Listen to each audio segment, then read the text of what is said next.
The town calls her a savior.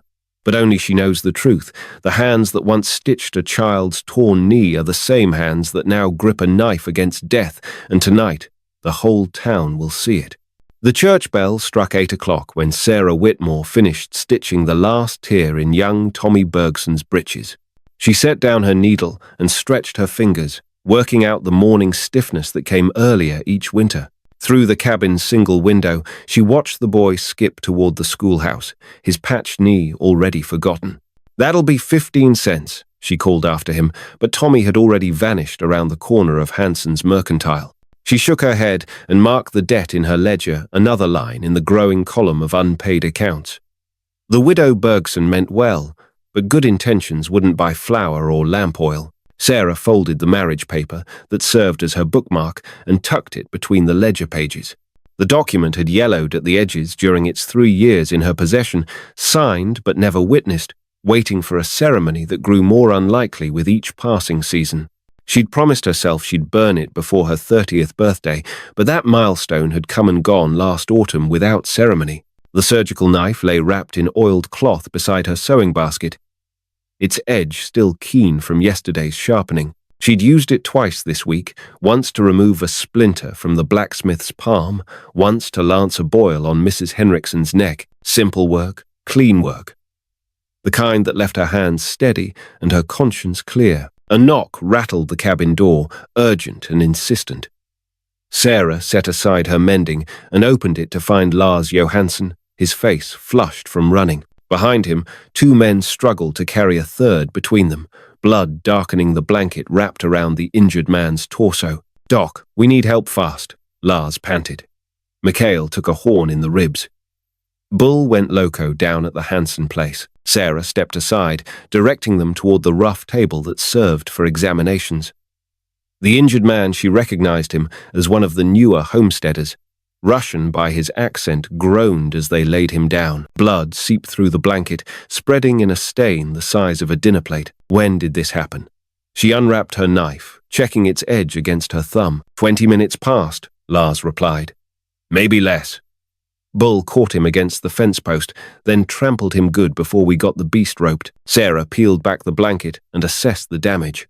3 parallel gashes ran from the man's lowest rib toward his hip, deep enough to expose muscle beneath. The wounds wept, steady streams of dark blood, but the flow wasn't arterial. She'd seen worse, though not often. "What's his name?" she asked, pressing clean cloth against the worst gash. "Mikhail Volkov," Lars said. "Got a spread 2 miles north of here. Wife and 2 little ones." The man's eyes fluttered open at the sound of his name. His gaze found Sarah's face and held it with surprising intensity, given his condition. "Doc," he whispered, his English heavily accented but clear. "Am I going to die?" Sarah met his stare directly. "Not if you can hold still while I work." She lit the second lamp and positioned it to cast the brightest light across her makeshift operating table. The wounds would need cleaning, suturing, and careful bandaging work that could take 2 hours if done properly. Outside, the first snowflakes began to drift past the window like scattered prayers. "Lars, ride to town and fetch Mrs. Kowalski," she instructed, threading catgut through her curved needle. "Tell her to bring her medical bag and whatever laudanum she has. And stop at the church. Ask Reverend Mills to ring the bell every hour on the hour. If the storm gets bad, we'll need people to know there's help here." Lars nodded and headed for the door. What about his family? Should someone ride out to tell them? Sarah glanced at the window, where snowflakes were falling thicker now, beginning to accumulate on the sill. "Send word if you can, but don't risk it if the weather turns. Mikhail's not going anywhere tonight, and neither will anyone else if this keeps up." The door closed behind Lars with a solid thunk. Sarah turned back to her patient, who was watching her with those steady grey eyes. She lifted the knife, angling it to catch the lamplight. "This is going to hurt," she said simply. Mikhail nodded once. "I understand." He reached up and touched the folded paper that had fallen from her ledger, now lying beside his shoulder. "What is this?" "Nothing important." Sarah gently moved the marriage certificate aside and positioned her blade above the first wound. "Just hold still now." The knife bit into torn flesh with surgical precision, beginning the long work of healing. Outside, the storm gathered strength, and the church bell marked 9 o'clock with bronze notes that echoed across the valley like a promise or a prayer. The second lamp flickered as Sarah completed the first set of sutures, each stitch precise as a seamstress's work. Mikhail had remained still throughout the procedure, his jaw clenched against pain that must have felt like molten metal in his ribs. She'd seen grown men faint from less, but this Russian homesteader breathed steady and deep, occasionally flexing his fingers but never pulling away from the knife. 1 down, 2 to go, she murmured, wiping blood from the blade with a clean rag. The surgical knife caught the light as she moved it, reflecting amber gleams across the cabin walls. Through the window, she could see snow falling in earnest, now thick, heavy flakes that meant serious accumulation. The kind of storm that could dump 3 feet by morning and leave the valley cut off from the outside world for days. She'd been through enough Dakota winters to recognize the signs. "Doc." Mikhail's voice carried a note of concern. "The storm looks bad." "It'll pass," Sarah replied, though she wasn't entirely convinced. She began cleaning the second wound, longer but shallower than the first. These things always do. The marriage paper had somehow found its way back beside Mikhail's elbow, its creased edges visible in the lamplight. Sarah had carried that document for 3 years, ever since Dr. Franklin Whitmore had died of consumption 2 days before their wedding. She'd kept his name anyway, easier than explaining to patients why an unmarried woman was practicing medicine, even frontier medicine. A horse's hooves clattered in the yard, muffled by the accumulating snow. Sarah looked up hopefully, expecting to see Mrs. Kowalski with her medical supplies, but instead, a different figure appeared at the window. Tom Bradley, the valley's de facto lawman, his badge gleaming dully beneath his winter coat. Bradley knocked once and entered without waiting for permission, bringing a swirl of cold air and snow. He nodded to Sarah, then fixed his attention on Mikhail with the calculating look of a man paid to notice trouble. "Heard there was an accident," Bradley said, removing his hat and shaking off the snow. "Bull goring," they said. "That's right." Sarah continued her work, not looking up from the wound. Mikhail here had a run-in with Hansen's prize bull. Bradley stepped closer, studying the injuries with professional interest. "Those are some deep cuts." "Bull do all that damage?" There was something in his tone that made Sarah pause. She glanced up to find Bradley watching Mikhail's face rather than his wounds, as if reading a story written there in blood and pain. "What are you suggesting, Tom?" "Nothing specific."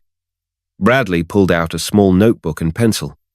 "Just that Hansen's bull is getting old, mostly stands around chewing cud these days. Seems odd it would suddenly turn aggressive." Mikhail's breathing had grown more labored during this exchange, though whether from pain or anxiety, Sarah couldn't tell. She pressed a fresh compress against his wounds and met Bradley's gaze directly. "Are you questioning my patient's story?" "I'm questioning timing," Bradley replied. "Mikhail here owes Hansen money $200 on a land note, due this week.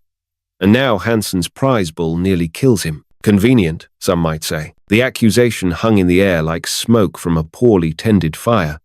Sarah felt her temper rise, but she kept her voice level. "Tom Bradley, this man is injured and bleeding on my table.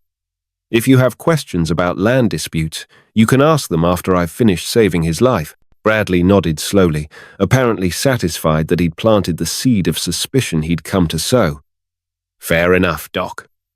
Just keep in mind that storms like this can trap folks together for days. Good to know who you're spending time with." He headed for the door, pausing with his hand on the latch. "Oh, and Mrs. Kowalski won't be coming. Her horse threw a shoe just past the creek bridge. She's walking back to town." The door closed behind him, leaving Sarah alone with her patient and the growing storm. She resumed her suturing, but the rhythm felt different now, charged with unspoken questions. The knife seemed heavier in her hand. "Is it true?" she asked quietly. "About the money?" Mikhail was silent for several heartbeats. When he finally spoke, his voice carried the weight of confession. "I owe Hansen. Yes, but not for land. For seed grain, delivered last spring. My crop failed in the August drought." Sarah completed another suture, considering this. Crop failures were common enough on the frontier.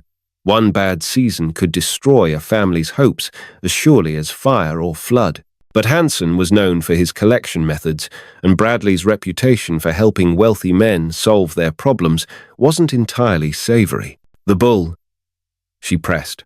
Did it really attack you? Another pause, longer this time. Outside, the wind began to howl around the cabin's corners, rattling the shutters and sending snow spiraling past the windows like ghostly dancers. The bull was sleeping when I got to Hansen's place, Mikhail admitted. I went there to ask for more time, maybe work off part of the debt through winter. Hansen said no, told me to find the money by Friday or lose everything. Sarah set down her knife and looked at him directly. Then how did you get hurt? Hansen has 2 sons. Big men. Both of them. They said their father wanted to send a message about paying debts on time. Mikhail touched his ribs gingerly. They used axe handles. Told me to say it was the bull if anyone asked. The revelation settled over the cabin like a blanket of fresh snow, heavy, muffling, changing the shape of everything beneath it. Sarah picked up the marriage paper, studying the faded ink of her signature. She'd signed it as Sarah Mitchell, her maiden name, back when she still believed in the possibility of honest love and simple futures. Why tell me this? She asked. Because you have honest hands, Mikhail replied. And because storms make liars of us all, eventually. Better to start with truth. The church bell chimed 10 o'clock, its bronze voice nearly lost in the wind. Sarah began work on the 3rd wound, the deepest one, requiring the most delicate touch. The knife moved with practiced precision, but her mind raced ahead to complications that had nothing to do with surgery. Bradley would be back, probably with Hansen in tow. Questions would be asked, stories compared, and if Mikhail's version didn't match the official account, there could be serious trouble. The kind of trouble that followed a man's family long after his wounds had healed. Snow pelted against the windows now with increasing force, each gust sounding like scattered pebbles on glass. The storm was settling in for a long siege, and Sarah was beginning to understand that she and Mikhail might be trapped together for more than just one night. She completed the final suture and reached for the bandages, wrapping them snugly around his torso. The knife went back into its oiled cloth, clean and ready for whatever came next. There, she said, securing the bandage with a neat knot. That should hold, provided you don't do anything foolish. Mikhail attempted a weak smile. Too late for that, I think. Outside, the blizzard roared its agreement, and the marriage paper fluttered in a draft from the window, as if trying to fly away from the complications that were surely coming with the dawn. The storm reached full fury just past 11 o'clock, transforming the world outside into a white void of swirling snow and howling wind. Sarah banked the fire and checked her supplies enough lamp oil for 2 days, maybe 3 if she was careful. Enough food for a week, though most of it would need cooking. Enough clean bandages and medical supplies for minor emergencies, but nothing approaching a proper hospital. Mikhail dozed fitfully on the table, his breathing steady but shallow. The bandages showed only minimal seepage, which meant her sutures were holding. In a proper medical facility, he'd be monitored for infection, given laudanum for pain, and kept under observation for at least 3 days. Here, in a cabin gradually being buried under Dakota snow, she'd have to improvise. She pulled her rocking chair close to the table and settled down with her mending. The marriage paper lay beside her sewing basket, and she found herself picking it up, unfolding it with careful fingers. The document was simple enough, a standard territorial form declaring the union of Franklin Whitmore, Maryland, aged 34, and Sarah Mitchell, aged 26, witnessed by nothing. The witness lines remained blank, waiting for signatures that would never come. Franklin had died on a Tuesday. They'd planned to marry on Thursday. She'd kept his name anyway, partly for the professional credibility it lent her practice, partly because letting it go felt like a second death. But sitting here in the amber glow of lamplight, with snow sealing them off from the rest of the world, the pretense felt as thin as the paper itself. You never married him, Mikhail said quietly. Sarah looked up, surprised to find him awake and watching her. How do you know? The paper. It has no witness marks, no church seal. And, he paused, as if considering whether to continue. You touch it like it's still a question, not a memory. She folded the document again, but didn't put it away. He died of consumption 2 days before the ceremony. I kept the name because frontier towns don't trust unmarried women with medical duties. But you are not unmarried, Mikhail observed. You are promised to a dead man. There is a difference. The distinction hung between them like smoke from the fire, visible but intangible. Sarah had never quite thought of it that way, but there was truth in his words. She'd been living in the space between maiden and widow, claiming the benefits of neither state while bearing the restrictions of both. "Why did you really come to Hansen's place today?" she asked, changing the subject. Mikhail shifted carefully on the table, testing the limits of his bandages. To ask for Anna's hand. Anna? Hansen's daughter. 19 years old, yellow hair like wheat, voice like singing water. His eyes grew distant. I was going to offer to work off my debt as her dowry price. Spend the winter cutting timber, spring planting, summer harvesting. Make myself useful until the debt was paid, then marry her with her father's blessing. Sarah felt something twist in her chest, not jealousy exactly, but a recognition of roads not taken. And Hansen refused. Hansen Lauchet said no Russian peasant would marry into his family, debt or no debt. His sons made sure I understood the message clearly.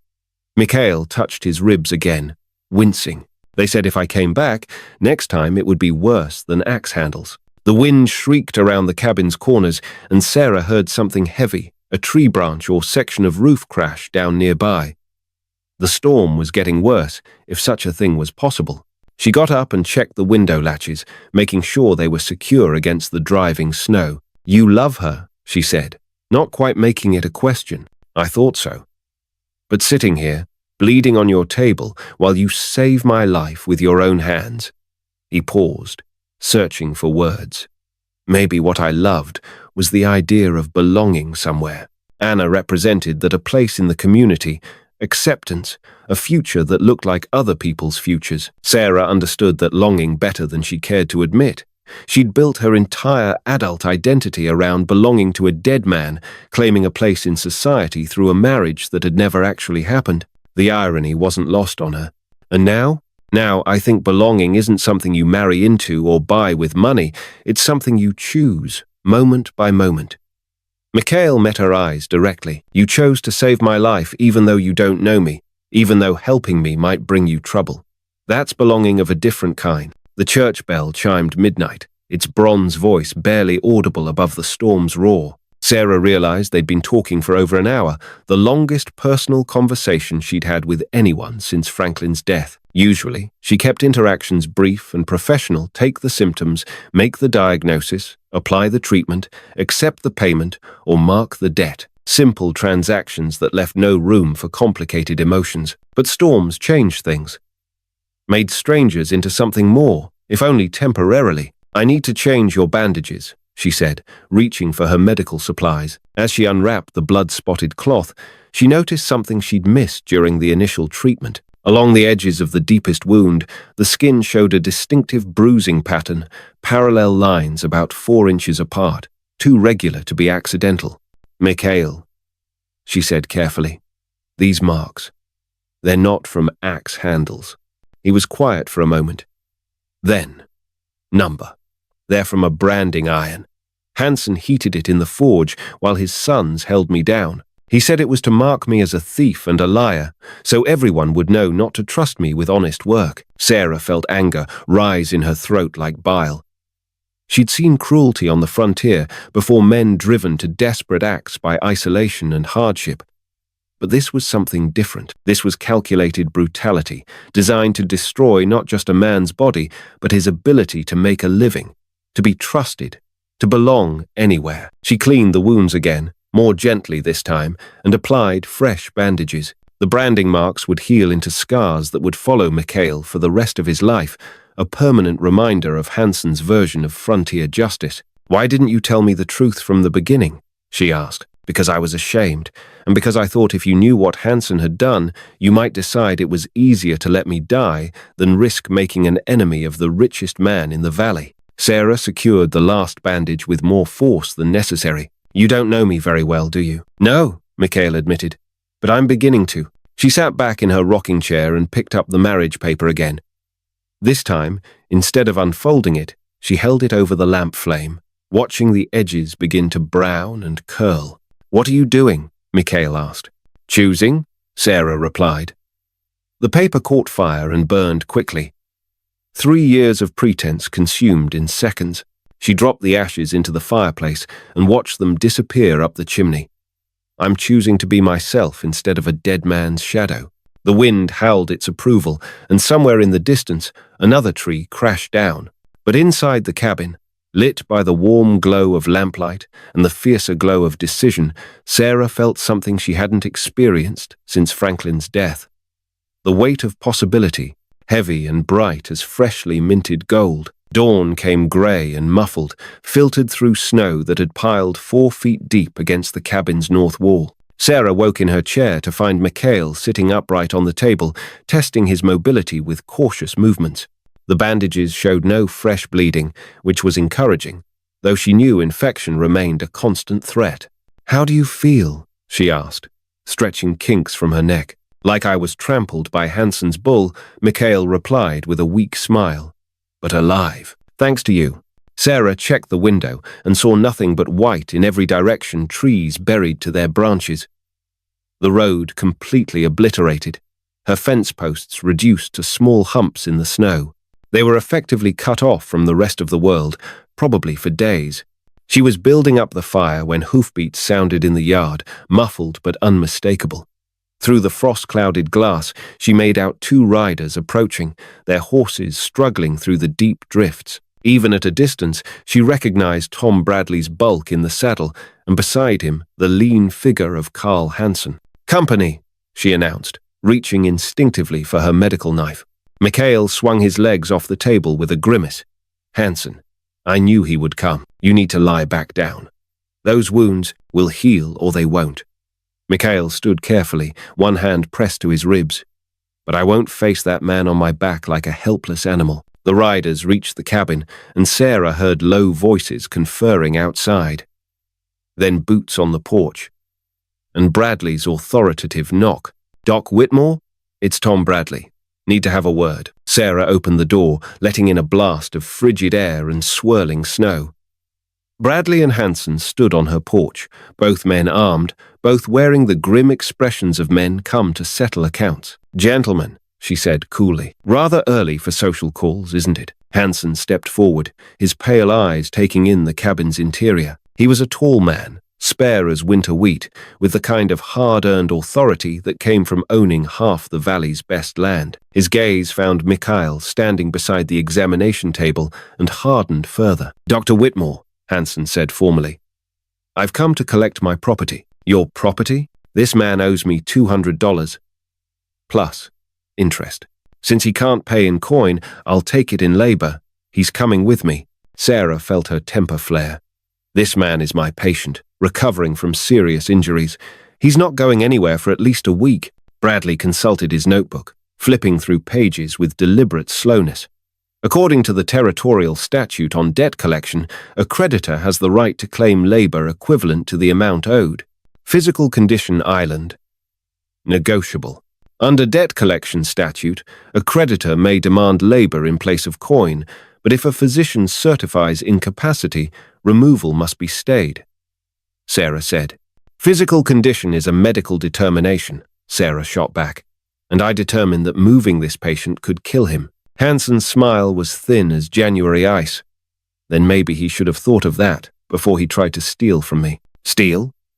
Sarah looked between the 2 men, reading the trap they'd laid. "What are you talking about?" Bradley cleared his throat and read from his notes.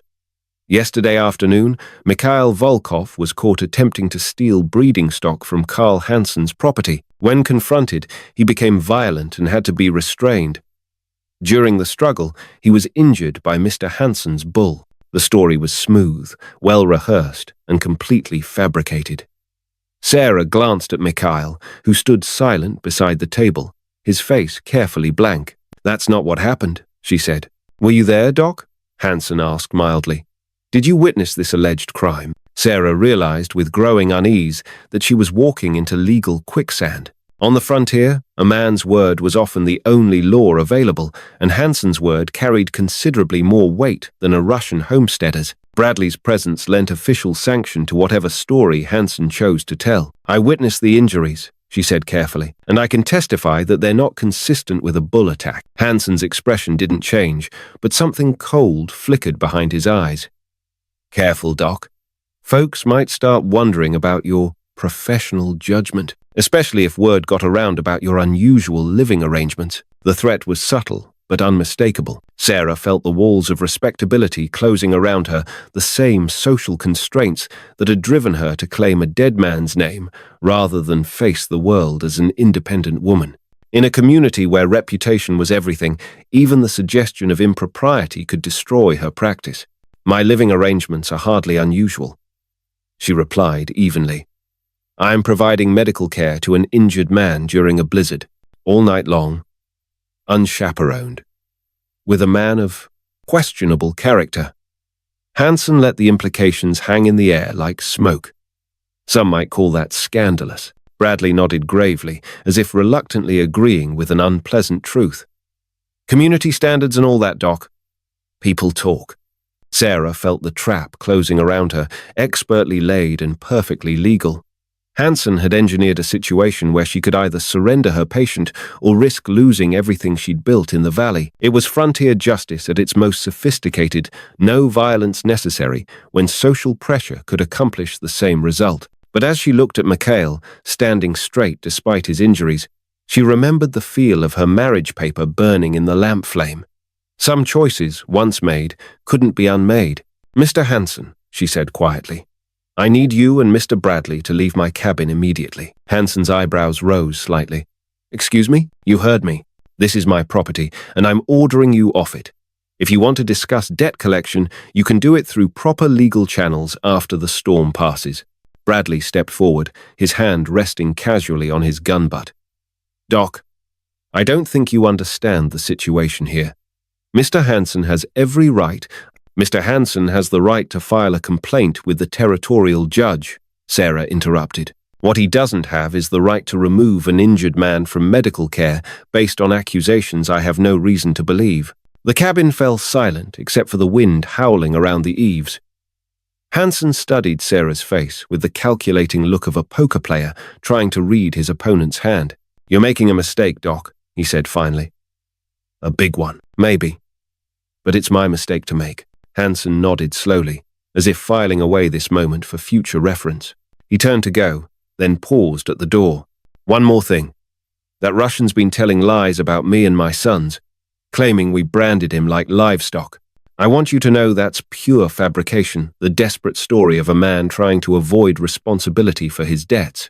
Sarah met his gaze directly. "I'll keep that in mind when I examine his wounds more closely." Hansen's face went very still. "You do that, Doc. And remember, in a small community like ours, trust is everything. Once lost, it's mighty hard to get back." The two men left, and Sarah bolted the door behind them. Through the window, she watched them mount their horses and ride back into the swirling snow, their figures quickly swallowed by the storm. "Thank you," Mikhail said quietly. Sarah turned to face him, suddenly aware of the magnitude of what she'd just done. She'd essentially declared war on the most powerful man in the valley, risking everything she'd built over the past 3 years. Her practice, her reputation, her place in the community, all of it now hung by the thinnest of threads. "Don't thank me yet," she replied. "We're not out of this by a long shot." But even as she spoke, she felt something she hadn't experienced in years. The fierce satisfaction of choosing her own path, regardless of the consequences. The marriage paper was gone, burned to ashes, and with it the last pretense that she needed anyone's permission to be exactly who she was. The storm raged on outside, but inside the cabin, Sarah no longer. Sarah Whitmore, no longer the widow of a man she'd never married, began to plan for whatever came next. The church bell struck 3 in the afternoon when Sarah heard the sound that chilled her more than any blizzard wind, the distant barking of dogs, drawing steadily closer. "They've brought hunting dogs," Mikhail said grimly. "Hansen means to finish what he started." Sarah peered through the frost-clouded glass. 5 or 6 riders forced their way through drifts, with dogs ranging ahead. "Sarah!" Bradley's voice cut through the gale. "Open up! We know he's in there." The men spread in a half circle, ropes coiled on their saddles, rifles ready. They hadn't come to talk. "You have 5 minutes to send him out," Hansen shouted. "After that, we're coming in." Sarah checked her rifle. "Mikhail, can you shoot? With my ribs?" "Maybe." "Number?" "We face them together, or not at all." She cracked the window and shouted, "Tom Bradley! I'm a doctor treating an injured patient. What you're doing violates law and decency." "The only criminal here is Carl Hansen," she added, her voice carrying across the storm. "He branded my patient like livestock." Hansen spurred forward, fury breaking through his mask. "Kill them both! Say the storm took them!" Gunfire tore into the cabin. Sarah fired once, dropping the lead attacker, then ducked as bullets ripped through the frame. Splinters showered the floor. Heavy boots thundered on the porch. The bar held, then burst. Bradley burst in first. Sarah shot him point blank. He fell into the men behind. Another gunman rushed. Sarah rolled and drove her knife between his ribs. He collapsed soundlessly. Then Hansen himself stormed in, rifle leveled at Mikhail. "Drop your weapons!" he snarled. "Or the Russian dies." Sarah stood, rifle empty, knife slick in her grip. More men crowded the doorway. And then Anna Hansen's voice, "Father, put down the rifle." She stood in the doorway behind him, shotgun steady. "What I should have done yesterday," she said. For a long moment, only the storm and the church bell filled the silence. Then Hansen's rifle sagged, the fight draining out of him. He looked suddenly old, defeated. Sarah lowered the knife and checked Mikhail's bandage. "Hold still," she said.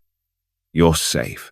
The territorial judge arrived 3 days after the storm broke, snow still piled high along the valley roads. Testimonies were swift and damning. Sarah matched Mikhail's scars to the branding iron. Anna confirmed every detail she had witnessed, and Carl Hansen's empire of fear collapsed under the weight of his own cruelty. When asked about her credentials, Sarah no longer hid. She presented her degree and spoke in her true name, Dr. Sarah Mitchell. The judge recognized her authority without hesitation, and the townspeople at last saw her as she was, not as she pretended to be. Mikhail healed, Anna chose him openly, and life in the valley shifted on its axis. The surgical knife rested in its familiar place in Sarah's bag, cleaned and sharpened. It had saved lives and taken them, severed illusions and stitched truth together. Now, with the storm past and the church bell ringing calmly across the valley, Sarah walked toward town with steady steps, ready for whatever came next. If something in this story touched you, linger with us. We'll handle the rest.